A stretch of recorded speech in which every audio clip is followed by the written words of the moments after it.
అమీర్ ఖాన్ ముత్తాకి భారత్ విదేశాంగ మంత్రికి మధ్య చర్చలు జరిగాయన్నారు. పహల్గామ్తో పాటు తమకు వైద్య చికిత్సకు సంబంధించిన మరిన్ని వీసాలు జారీ చేయాలని కూడా భారత్ని కోరినట్లు వెల్లడించారు. ద్వైపాక్షిక వాణిజ్యం, భారత జైళ్లలో ఉన్న ఆఫ్ఘాన్ ఖైదీల విడుదల మరియు స్వదేశానికి తిరిగి పంపడం మరియు ఇరాన్ యొక్క చహబార్ నౌకాశ్రయం అభివృద్ధి వంటి కీలక అంశాలు కూడా ఇందులో చర్చకు వచ్చినట్టు తెలుస్తున్నాయి.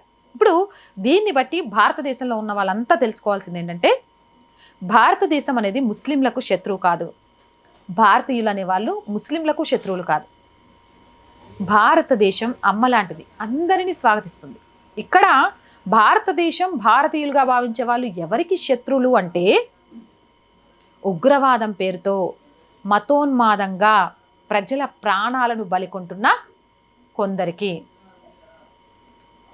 ఆ కొందరు ఎవరు అనేది నేను చెప్పాల్సిన అవసరం లేదు.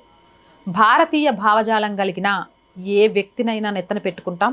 భారతదేశానికి ద్రోహం చేయాలనో మతోన్మాదంతో దాడులు చేయాలని చూస్తున్న వారికి బుద్ధి చెప్తాం. అది మాత్రమే భారతదేశం మాకు నేర్పించింది. జయశంకర్ గారు, అలాగే ప్రధాని మోదీ, అజిత్ దోవెల్ గారు, రాజ్నాథ్ సింగ్ గారు, అలాగే అమిత్ షా, ఈరోజు వీళ్ళంతా కూడా అవలంబిస్తున్న విధి విధానాలు కూడా అవే. వీళ్ళంతా రేపటి భావి భారత పౌరులకు స్ఫూర్తిదాయకం. వాళ్ళ నుంచి చాలా నేర్చుకోవాల్సిన అవసరం ఉంది.